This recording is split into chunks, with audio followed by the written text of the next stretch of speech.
syukur, dan setiap korban yang kami bawa kepadamu pada pagi hari ini Tuhan, kiranya boleh berkenan di hadirat-Mu. Persatukanlah korban kami ini bersama korban putramu Yesus Kristus Tuhan kami. Terima kasih ya Bapa, kiranya Engkau berkenan untuk berbicara kepada setiap kami. Biarlah setiap kami boleh mendapat kebenaran firman-Mu Tuhan, sehingga kami boleh merasakan sukacita Paskah hari ini. Terima kasih ya Bapa, terima kasih Tuhan Yesus, terima kasih Roh Kudus. Di dalam nama Tuhan Yesus Kristus, mari kita yang percaya bersama katakan amin. Silakan duduk Bapak Ibu.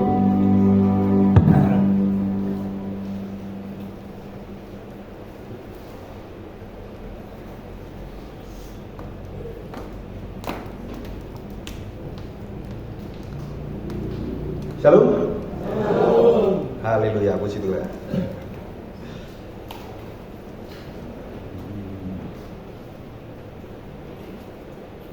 Kita akan mendengar sabda firman Tuhan. Bacaan diambil dari kitab Kejadian pasal 8 sampai 9. Lalu Nuh mendirikan mezbah bagi Tuhan dari segala binatang yang tidak haram dan dari segala burung yang tidak haram, diambilnyalah beberapa ekor. Lalu ia mempersembahkan korban bakaran di atas mezbah itu.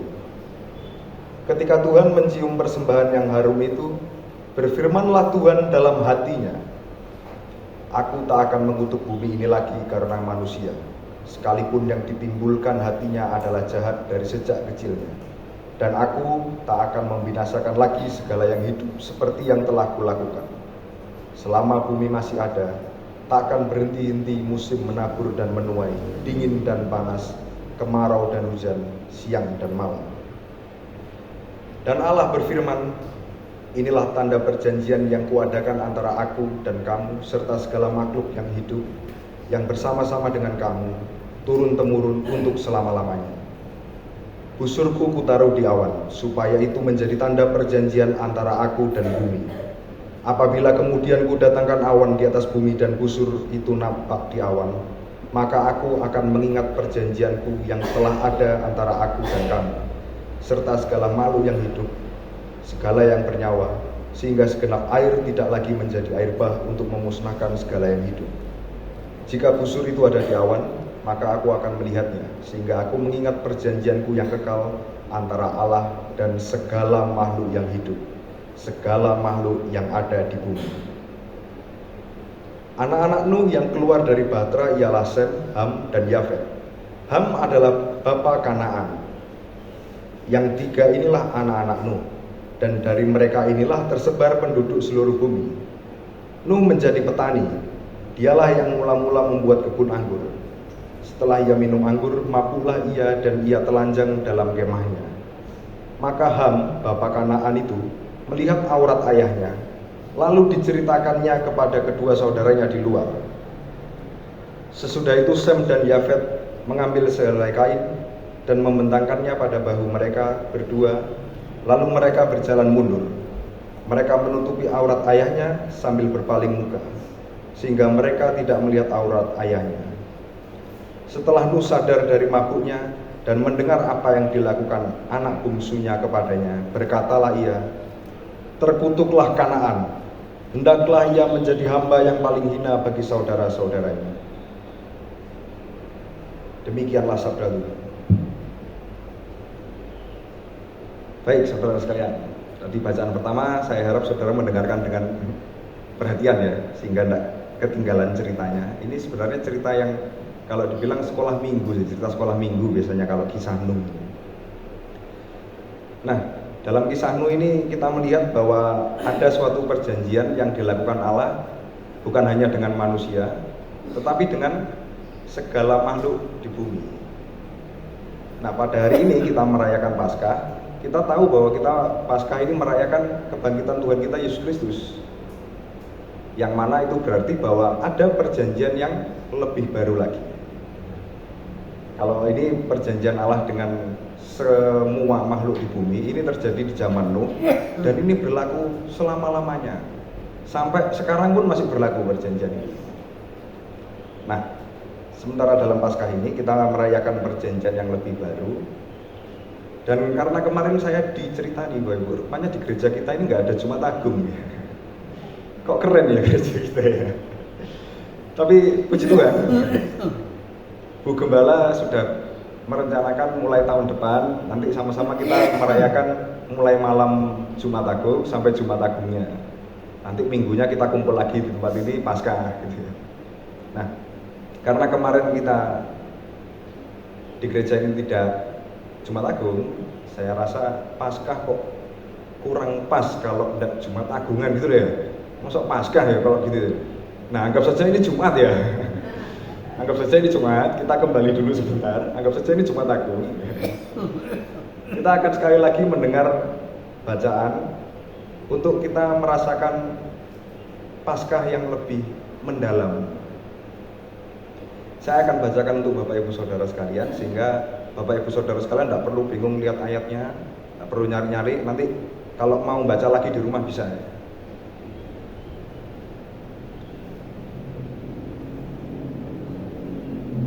Inilah Injil Yesus Kristus menurut Lukas.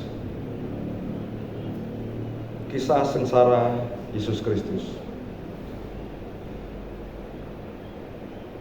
Lalu pergilah Yesus keluar kota, dan sebagaimana biasa ia menuju Bukit Zaitun.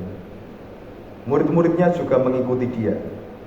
Setelah tiba di tempat itu, ia berkata kepada mereka, "Berdoalah supaya kamu jangan jatuh ke dalam pencobaan." Kemudian ia menjauhkan diri dari mereka, kira-kira sepelempar batu jaraknya. Lalu ia berlutut dan berdoa, katanya, "Ya Bapa, jikalau Engkau mau, ambillah cawan ini daripadaku.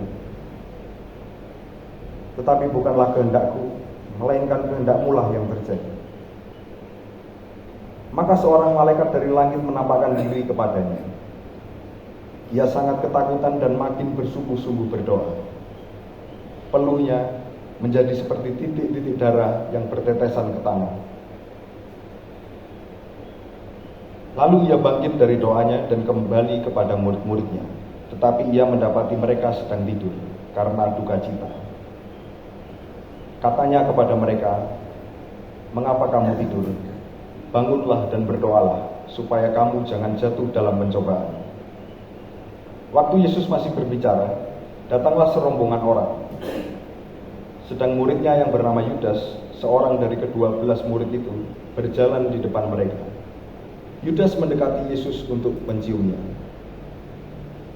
Maka Yesus berkata kepada imam-imam kepala dan kepala-kepala pengawal bait Allah, serta tua-tua yang datang untuk menangkap dia, katanya, "Sangkamu aku ini penyamun, maka kamu datang lengkap dengan pedang dan bentuk. Padahal tiap-tiap hari aku ada di tengah-tengah kamu di dalam bait Allah, dan kamu tidak menangkap aku. Tetapi inilah saat kamu, dan inilah kuasa kegelapan itu." Lalu Yesus ditangkap dan dibawa dari tempat itu. Ia digiring ke rumah imam besar, dan Petrus mengikuti dari jauh. Dan orang-orang yang menahan Yesus mengolok-olokkan dia dan memukulinya. Mereka menutupi mukanya dan bertanya, "Cobalah katakan siapa yang memukul engkau?" Dan banyak lagi hujat yang diucapkan mereka kepadanya. Dan setelah hari siang, berkumpullah sidang para tua-tua bangsa Yahudi dan imam-imam kepala dan ahli-ahli Taurat. Lalu mereka menghadapkan dia ke mahkamah agama mereka, katanya, "Jikalau engkau adalah anak Mesias, katakanlah kepada kami." Jawab Yesus, "Sekalipun aku mengatakannya kepadamu, namun kamu tidak akan percaya. Dan sekalipun aku bertanya sesuatu kepadamu, namun kamu tidak akan menjawab. Mulai sekarang anak manusia sudah duduk di sebelah kanan Allah yang Maha Kuasa." Kata mereka semua, "Kalau begitu engkau ini anak Allah?" Jawab Yesus, "Kamu sendiri mengatakan bahwa akulah anak Allah." Lalu kata mereka, "Untuk apa kita perlu kesaksian lagi? Kita ini telah mendengar dari mulutnya sendiri." Lalu bangkitlah seluruh sidang itu dan Yesus dibawa menghadap Pilatus. Di situ mereka mulai menuduh dia, katanya, "Telah kedapatan oleh kami bahwa orang ini menyesatkan bangsa kami dan melarang membayar pajak kepada Kaisar. Dan tentang dirinya ia mengatakan bahwa ia adalah Kristus yaitu raja. Pilatus bertanya kepadanya, "Engkaukah raja orang Yahudi?" Jawab Yesus, "Engkau sendiri mengatakannya." Kata Pilatus kepada imam-imam kepala dan seluruh orang banyak itu, "Aku tidak mendapati kesalahan apapun pada orang ini." Tetapi mereka makin kuat mendesak, katanya, "Ia menghasut rakyat dengan ajaran-ajarannya di seluruh Yudea. Ia mulai dari Galilea dan sudah sampai ke sini." Lalu Pilatus mengumpulkan imam-imam kepala dan pemimpin-pemimpin serta rakyat dan berkata kepada mereka, "Kamu telah membawa orang ini kepadaku sebagai seorang yang menyesatkan rakyat. Kamu lihat sendiri bahwa aku telah memeriksanya, dan kesalahan-kesalahan yang kamu tuduhkan kepadanya tidak ada yang kudapati padanya. Dan Herodes juga tidak, sebab ia mengirimkan dia kembali kepada kami. Sesungguhnya tidak ada suatu apapun yang dilakukannya yang setimpal dengan hukuman mati. Jadi aku akan mengajar dia lalu melepaskannya. Sebab ia wajib melepaskan seorang bagi mereka pada hari raya itu." Tetapi mereka berteriak bersama-sama, "Enyahkanlah dia! Lepaskanlah Barabas bagi kami." Barabas ini dimasukkan ke dalam penjara berhubung dengan suatu pemberontakan yang telah terjadi dalam kota dan karena pembunuhan. Sekali lagi Pilatus berbicara dengan suara keras kepada mereka karena ia ingin melepaskan Yesus. Tetapi mereka berteriak membalasnya, katanya, "Salibkanlah dia! Salibkanlah dia!" Kata Pilatus untuk ketiga kalinya kepada mereka, "Kejahatan apa yang sebenarnya telah dilakukan orang ini? Tidak ada suatu kesalahan apapun yang kudapati padanya yang setimpal dengan hukuman mati. Jadi aku akan mengajar dia lalu melepaskannya." Tetapi dengan berteriak mereka mendesak dan menuntut supaya ia disalibkan. Dan akhirnya mereka menang dengan teriakan mereka. Lalu Pilatus memutuskan supaya tuntutan mereka dikabulkan, dan ia melepaskan orang yang dimasukkan ke dalam penjara karena pemberontakan dan pembunuhan itu sesuai dengan tuntutan mereka. Tetapi Yesus diserahkannya kepada mereka untuk diperlakukan semau-maunya. Ketika mereka membawa Yesus, mereka menahan seorang yang bernama Simon dari Kirene yang baru datang dari luar kota. Lalu diletakkan salib itu di atas bahunya supaya dipikulnya sambil mengikut Yesus. Dan ada juga digiring dua orang lain, yaitu dua penjahat, untuk dihukum mati bersama-sama dengan dia. Ketika mereka sampai di tempat yang bernama Tengkorak, mereka menyalibkan Yesus di situ dan juga kedua orang penjahat itu, yang seorang di sebelah kanannya, yang lain di sebelah kirinya. Yesus berkata, "Ya Bapa, ampunilah mereka, sebab mereka tidak tahu apa yang mereka perbuat." Dan mereka membuang undi untuk membagi pakaiannya. Orang banyak berdiri di situ dan melihat semuanya. Pemimpin-pemimpin mengejek dia, katanya, "Orang lain ia selamatkan. Biarlah sekarang ia menyelamatkan dirinya sendiri, jika ia adalah Mesias, orang yang dipilih Allah." Juga prajurit-prajurit mengolok-olokkan dia. Mereka mengunjukkan anggur asam kepadanya dan berkata, "Jika engkau adalah raja orang Yahudi, selamatkanlah dirimu." Ada juga tulisan di atas kepalanya, "Inilah raja orang Yahudi." Seorang dari penjahat yang digantung itu menghujat dia, katanya, "Bukankah engkau adalah Kristus? Selamatkanlah dirimu dan kami." Tetapi yang seorang menegur dia, katanya, "Tidakkah engkau takut juga tidak kepada Allah, sedang engkau menerima hukuman yang sama? Kita memang selayaknya dihukum, sebab kita menerima balasan yang setimpal dengan perbuatan kita. Tetapi orang ini tidak berbuat suatu kesalahan." Lalu dia berkata, "Yesus, ingatlah akan aku apabila engkau datang sebagai raja." Kata Yesus kepadanya, "Aku berkata kepadamu, sesungguhnya hari ini juga engkau akan ada bersama-sama dengan aku di dalam Firdaus." Ketika itu hari sudah kira-kira jam 12. Lalu kegelapan meliputi seluruh daerah itu sampai jam 3. sebab matahari tidak bersinar. Dan tabir bait suci terbelah dua.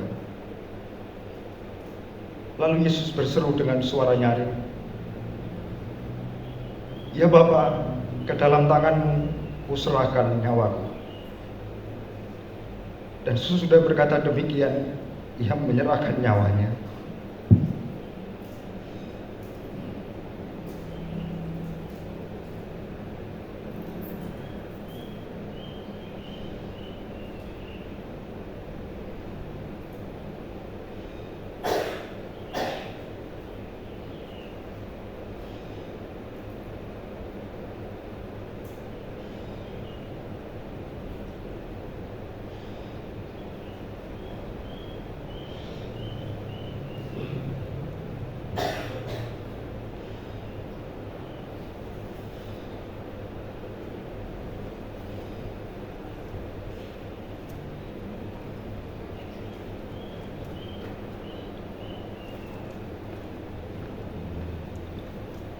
Adalah seorang yang bernama Yusuf.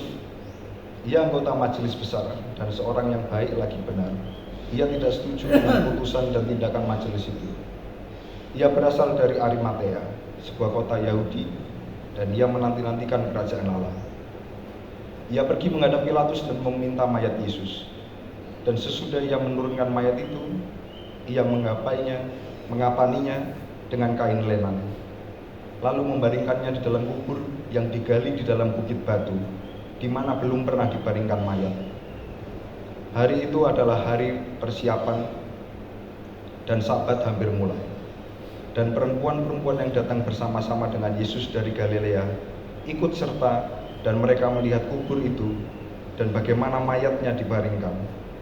Dan setelah pulang mereka menyediakan rempah-rempah dan minyak murah. Dan pada hari Sabat mereka beristirahat menurut hukum Taurat.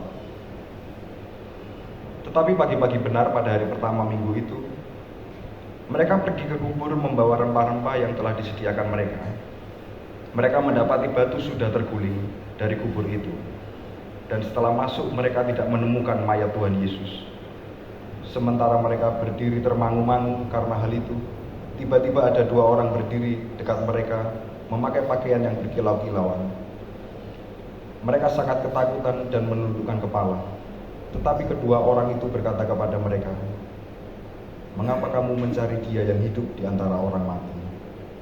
Ia tidak ada lagi di sini. Ia telah bangkit.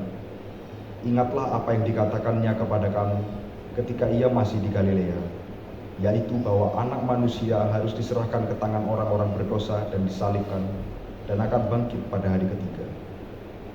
Maka teringatlah mereka akan perkataan Yesus itu. Dan setelah mereka kembali dari kubur, mereka menceritakan semuanya itu kepada ke-11 murid dan kepada semua saudara-saudara yang lain. Tetapi bagi mereka perkataan-perkataan itu seakan-akan omong kosong, dan mereka tidak percaya kepada perempuan-perempuan itu. Sungguh pun demikian, Petrus bangun lalu cepat-cepat pergi ke kubur itu. Ketika ia menjenguk ke dalam, ia melihat hanya kain kapan saja. Lalu ia pergi, dan ia bertanya-tanya dalam hatinya, apa yang kiranya telah terjadi. Demikianlah sabda Tuhan.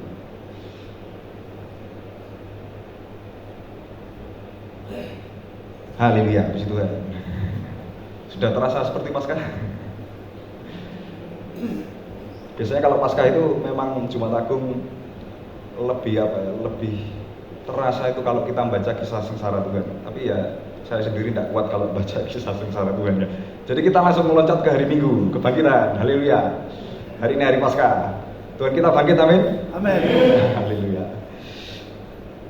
Pada bacaan pertama kita sudah melihat kisahnya Nabi Nuh, di mana Tuhan mengadakan perjanjian yang sudah beribu-ribu tahun itu, yang sampai sekarang masih berlaku. Kemudian kita juga melihat bagaimana Tuhan Yesus membawa suatu perjanjian baru bagi kita manusia. Memang Paskah ini adalah perayaan kebangkitan Tuhan ya. Tapi kebangkitan Tuhan itu tentu saja tidak bisa lepas dari sengsara dan wafatnya Tuhan.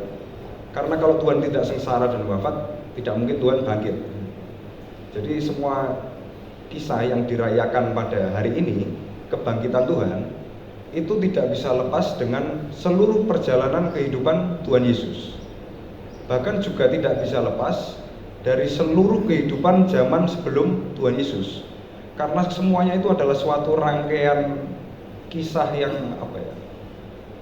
yang sudah dipersiapkan Bapa, dan puncaknya adalah pada kebangkitan Kristus yang kita rayakan hari ini. Jadi kalau kita Paskah merayakan kebangkitan Tuhan, sebenarnya kita bukan hanya merayakan kebangkitan Tuhan, tapi kita merayakan suatu rancangan Allah yang luar biasa, yang sampai-sampai terlalu besar, kadang kita nggak kelihatan. Bahwa sejak bumi ini dijadikan, rencana ini sudah ditata. Nah, hari ini adalah hari di mana kita merayakan rancangan yang besar itu. Sekalipun seringkali Paskah itu dipersempit hanya kepada kebangkitan Tuhan, tetapi memang fokusnya di situ, kebangkitan Tuhan. Karena Tuhan Yesus bangkit, maka seluruh kitab suci yang kita percaya ini memiliki nilai kebenaran. Kalau Tuhan Yesus tidak bangkit, percuma kitab suci ini.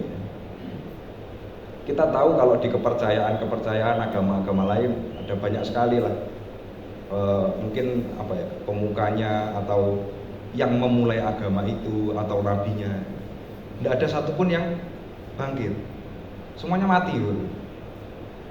Itu apa saja. Tapi dalam kekristenan ada satu yang spesial di mana Tuhan kita itu mati kemudian bangkit. Kalau misalnya kita ini sedang jalan-jalan, kita jalan-jalan, terus kita ini kesasar, tidak tahu jalan, ketemu pertigaan gitu. Nah, di tengah pertigaan itu ada kayak pos ronda gitu, tempat orang jaga malam. Ada 2 orang di situ di pos ronda. Yang satu geletak mati ternyata. Yang satunya hidup, tola-tole di situ. Kira-kira kita tanya jalannya ke siapa? Ke yang mati apa ke yang hidup? Yang hidup ya. Masa orang mati, Mas, mati toh? Badri tanglet. Masuk akal ya. Mesti tanyanya ke yang hidup. Nah, di seluruh dunia ini yang bisa bangkit dari maut hanya Yesus. Tuhan Yesus. Amin. Kalau saudara ikut-ikut lain-lainnya, ya itu sama seperti tanya ke orang mati gitu. Mas, badhe tanglet. Wong mati kok takoni ya. Tambah kesasar. Nah, sehingga perjalanan rancangan Allah yang luar biasa ini mencapai puncaknya dalam kebangkitan Tuhan kita Yesus Kristus. Dan setelah mencapai puncak itu tidak menurun tapi tetap di puncak itu. Jadi kisahnya puncaknya benar-benar di situ. Jadi bukan setelah sampai kisah kebangkitan terus ke zaman kita ini masih naik lagi, enggak. Kisahnya berhenti paling puncak itu sudah kebangkitan Tuhan. Nah, kebangkitan Tuhan yang kita rayakan ini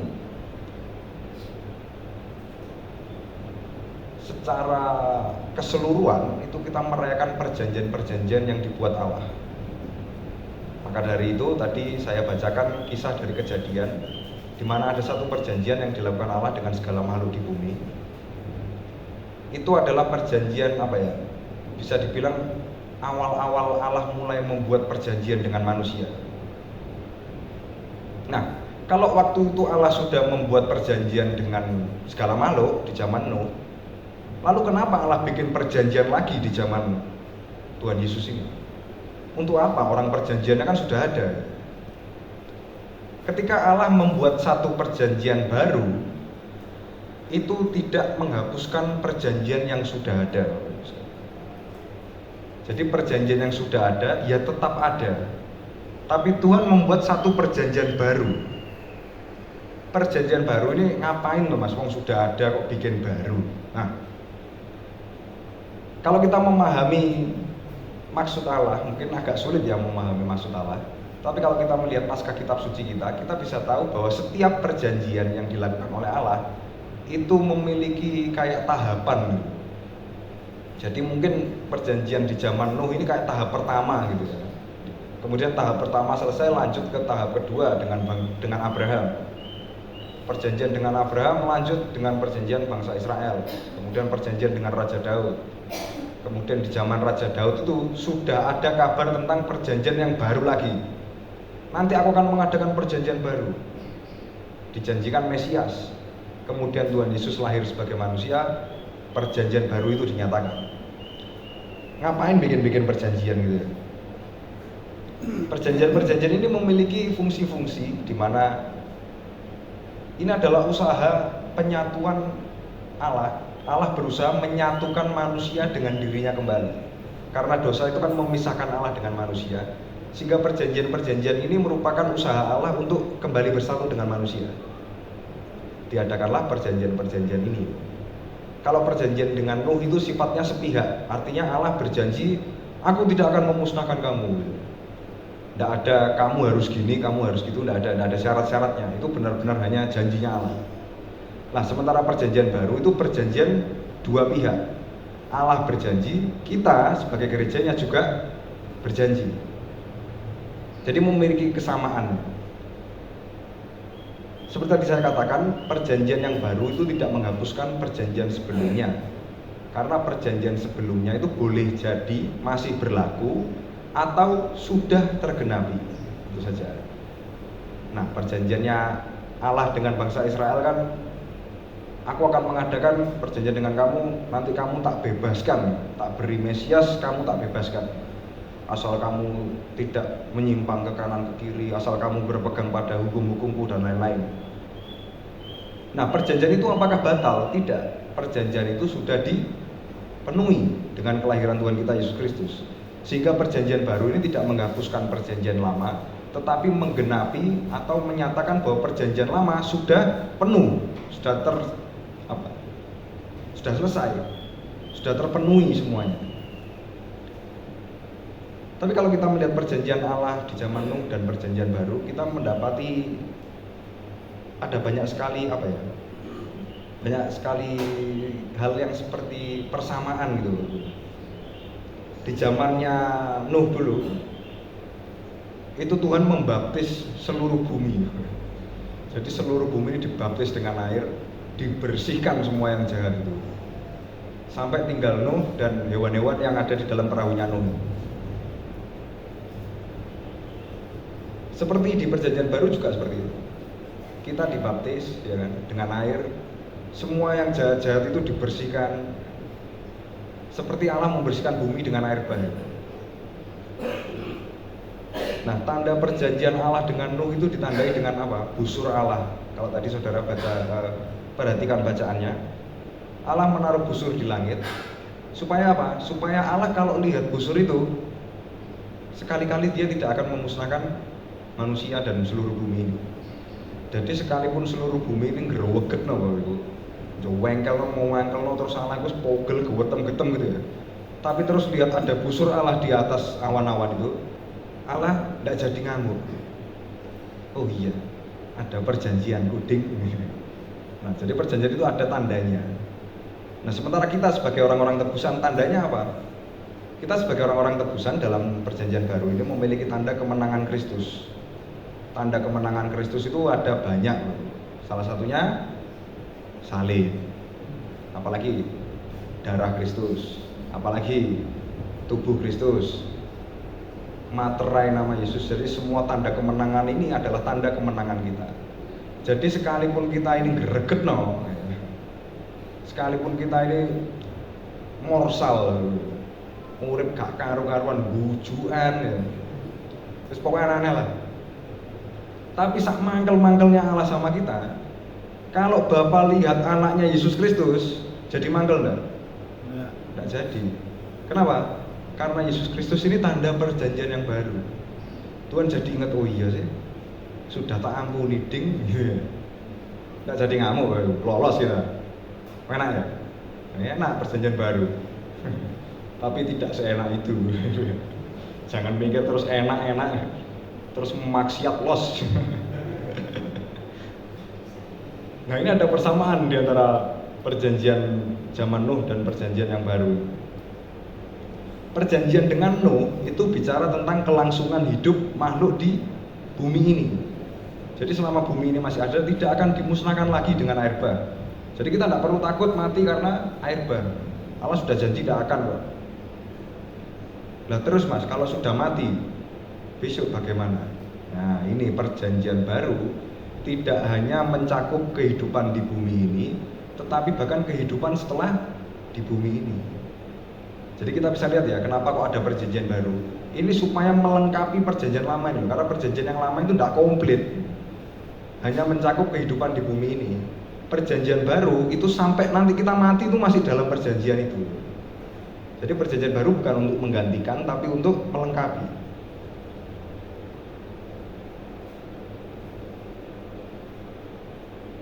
Perjanjian yang diadakan Allah di Kejadian 9 tadi itu dengan semua makhluk, semua, bahkan semut, jangkrik, kepik, yang kecil-kecil itu semua tercakup dalam perjanjian itu. Tetapi perjanjian baru yang diadakan oleh Yesus itu tidak mencakup semua. Itu hanya mencakup orang-orang yang percaya. Percaya Yesus? Berarti masuk dalam perjanjian ini. Berarti sudah taken. Kalau sudah taken ngapok rasanya ya. Adung taken. Jadi orang lain nggak termasuk dalam perjanjian ini kalau nggak percaya. Beda dengan perjanjian yang Nuh itu semua langsung termasuk dalam perjanjian. Tetapi perjanjian baru ini itu sifatnya eksklusif, tertutup, hanya apa istilahnya ngomong jero Bapak Ibu ya.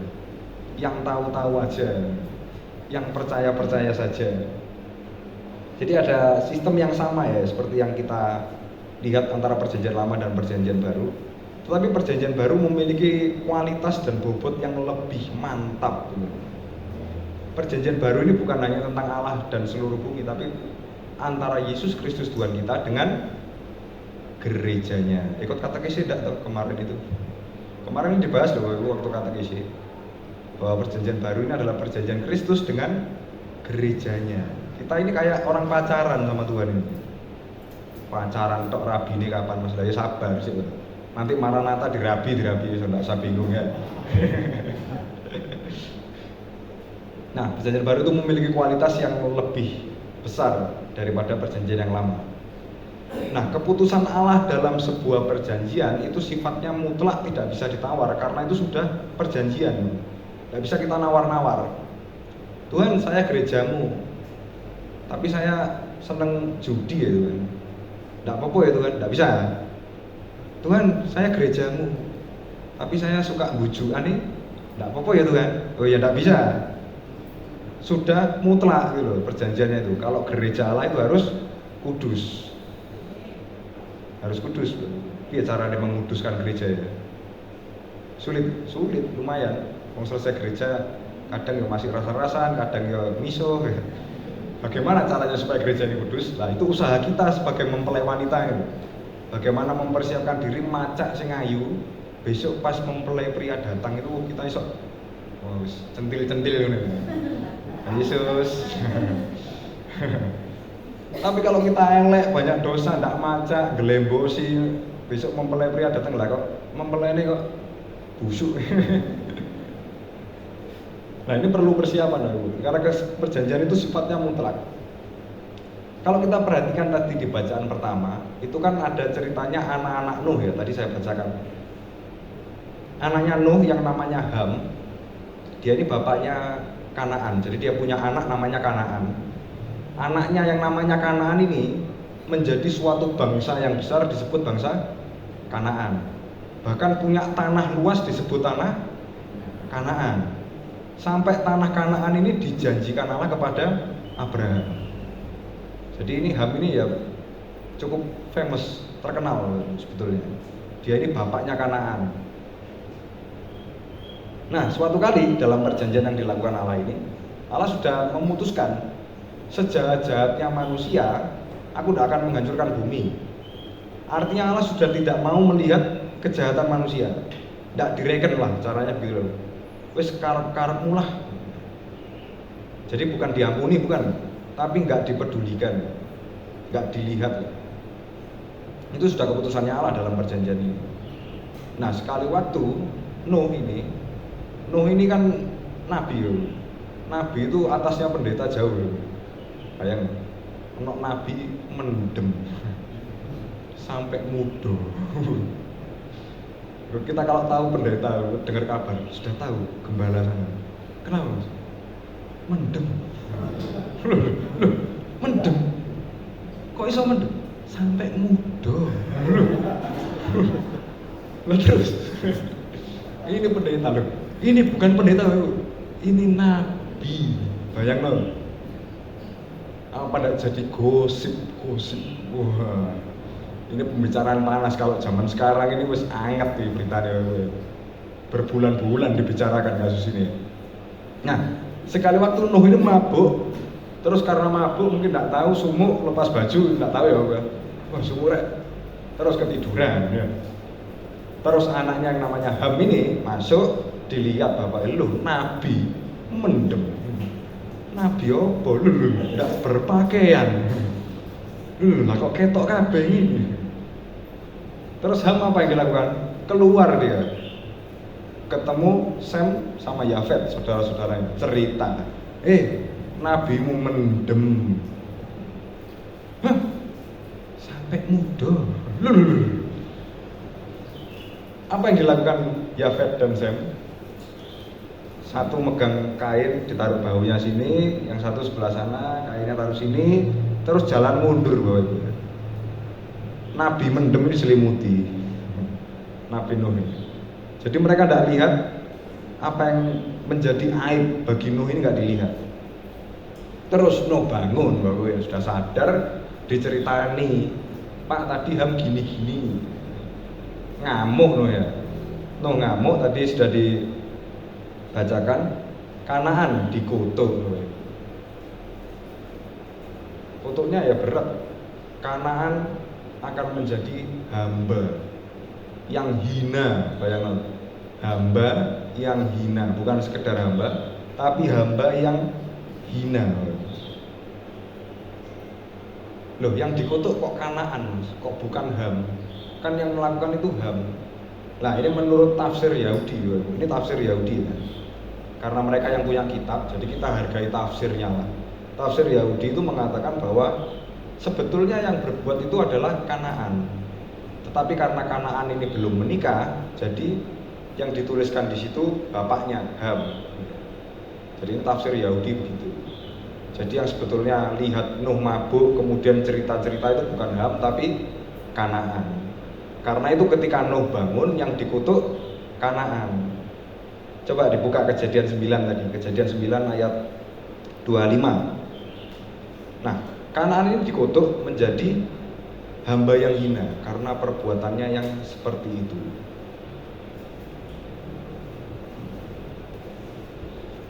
Oke, sambil menunggu ayatnya. Nah, ini menjadikan Kanaan itu memiliki apa ya? Jadi di Alkitab dia namanya jelek. Kanaan itu menjadi suatu bangsa yang moralitasnya itu rendah. Karena kelakuan bapaknya dulu seperti itu, memang moralitasnya rendah, tidak punya etika, tidak punya tata krama. Apa sih yang sebenarnya kok sampai Kanaan ini dikutuk seperti itu? Kenapa kok Kanaan bisa sampai menerima kutuk yang berat menjadi hamba yang hina?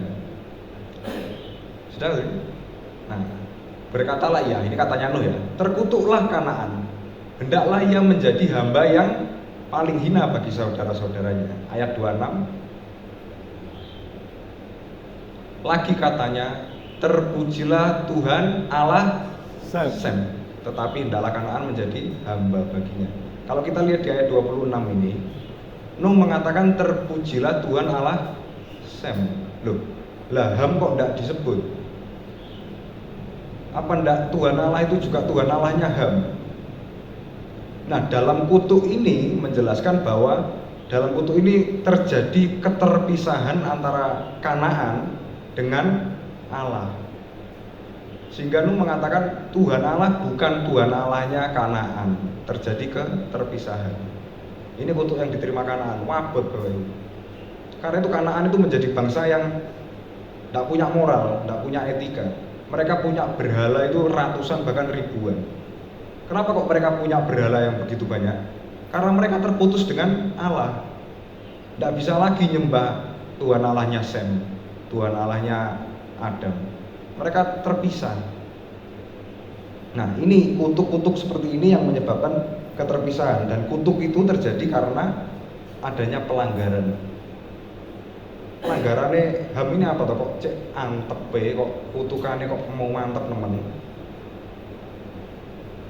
Yang pertama, Allah itu sudah memutuskan bahwa tidak akan memusnahkan bumi sebejat apapun bumi.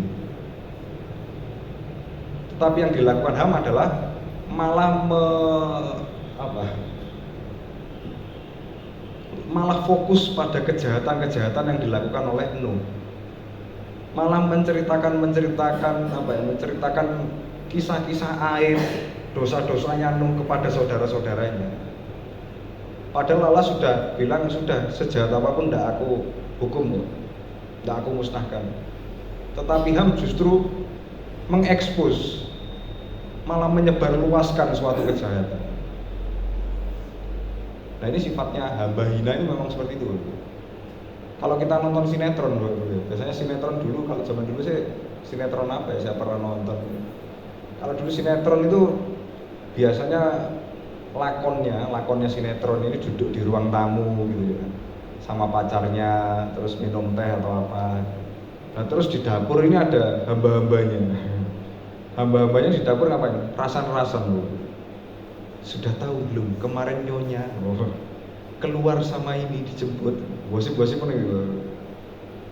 Nah, kegiatan mengekspos aib orang atau menceritakan pelanggaran kejahatan orang lain, itu pelanggaran yang dilakukan oleh Kanaan. Nah, kita ini anak-anak Kanaan atau anak Allah? Kalau pulang gereja rasan-rasan berarti anak Kanaan. Salah ya, coba periksa lagi, saya ini anak siapa tuh jadi.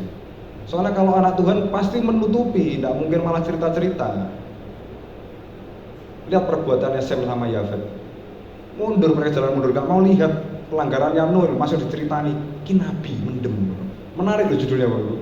Ada nabi mabuk telanjang, siapa tidak pengen lihat?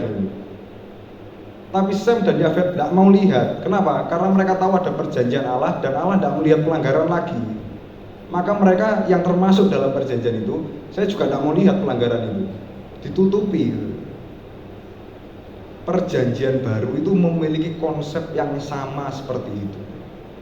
Bahkan lebih. Bukan hanya menutupi dosa, Yesus itu menghapuskan dosa, mengampuni dosa manusia. Nah, bayang Bapak Ibu, ada pendeta sudah baptis, sudah pelayanan. Ya, ini kan manusia perjanjian baru ini. Sudah diampuni dosanya sama Tuhan Yesus, sudah dihapus, Tuhan tidak lihat. Lah kok merkosa anak kecil di kolam renang Bapak. Cerita seperti itu. Terus kita dengar, apa kira-kira yang kita lakukan apa? Share di WA, betul Bapak. Wih kalau rek, ono pendeta cabul. Pas gereja sudah dengar kemarin ada pendeta itu loh. Iya pendeta itu loh, gembala sidang. Kenapa? Merkosa arep. Lu. Mosok lu? Iya temen. Terus dibumboni ceritanya Bapak. Oh tambah sip, tambah sedep. Loh, padahal pendeta ini sudah dihapuskan dosanya. Tidak ada dosanya pendeta ini, sudah dihapuskan sama Tuhan Yesus.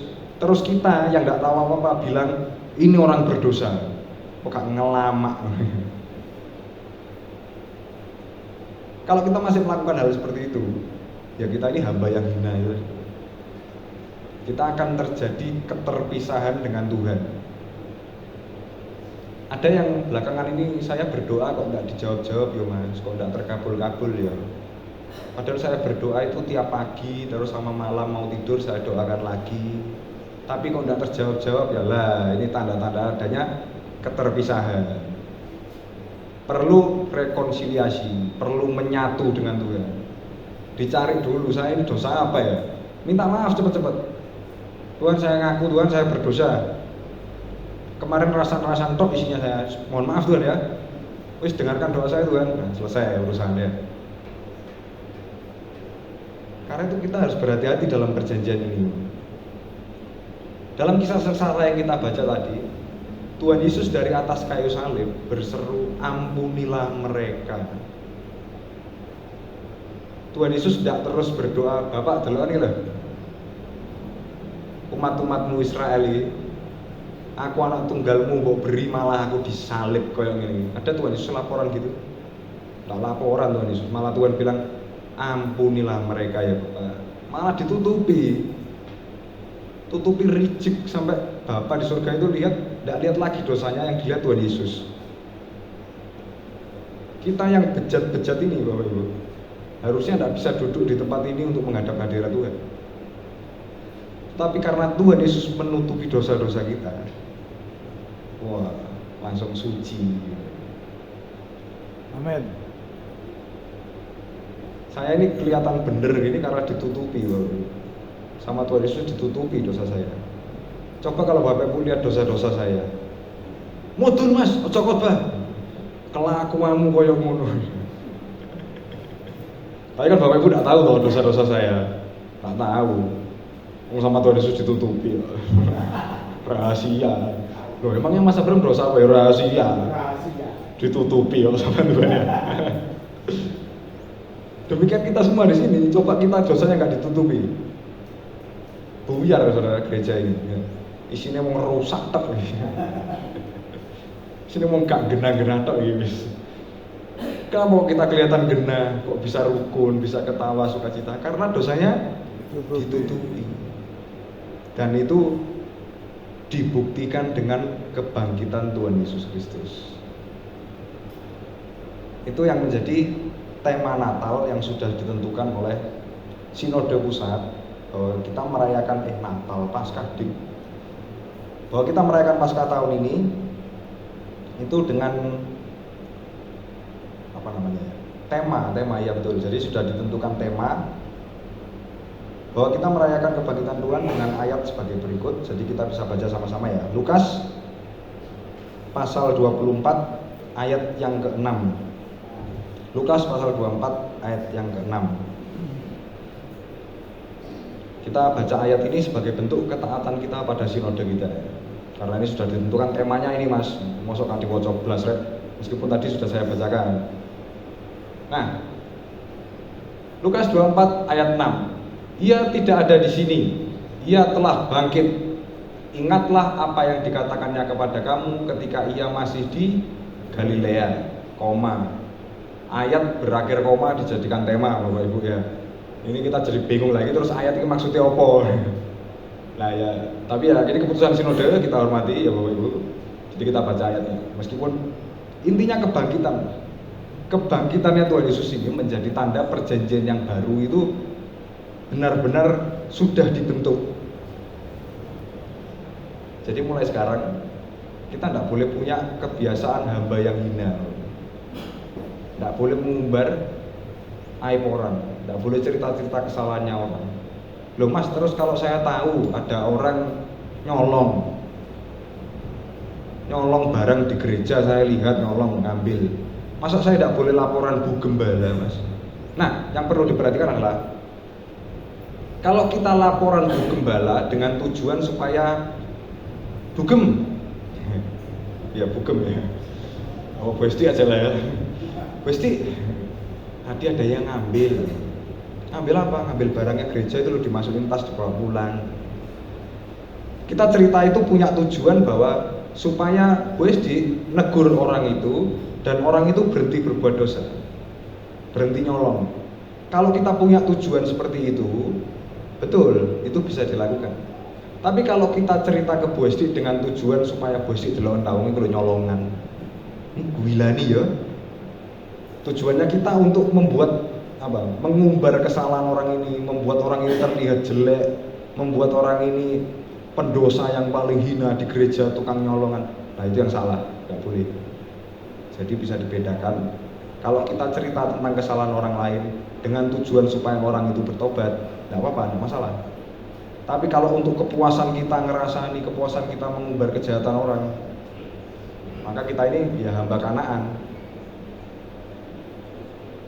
Nah, oleh sebab itu nanti kita akan ada perayaan Ekaristi, perjamuan kudus. kita akan makan tubuh dan darah Tuhan. Saya harap saudara sekalian memeriksa batin dan diri saudara, apakah ada dosa-dosa yang menghalangi sehingga kita tidak layak makan tubuh dan darah Tuhan. Kalau ada, segera berdoa minta ampun. Kalau masih mangkel sama orang dan diampuni orangnya, ini nanti sebelum makan tubuh darah Tuhan. Kalau masih berdosa makan tubuh darah Tuhan, nanti pulang lah mules-mules sakit tak karu-karuan kapok rasanya ya. Ini soalnya Ekaristi ini benar-benar tubuh dan darah Tuhan. Kita sebagai gerejanya harus menjaga kekudusan, karena tubuh dan darah Tuhan ini juga yang menguduskan kita. Kiranya berkat Tuhan boleh serta kita sekarang sampai selama-lamanya. Mari kita bangkit berdiri untuk berdoa.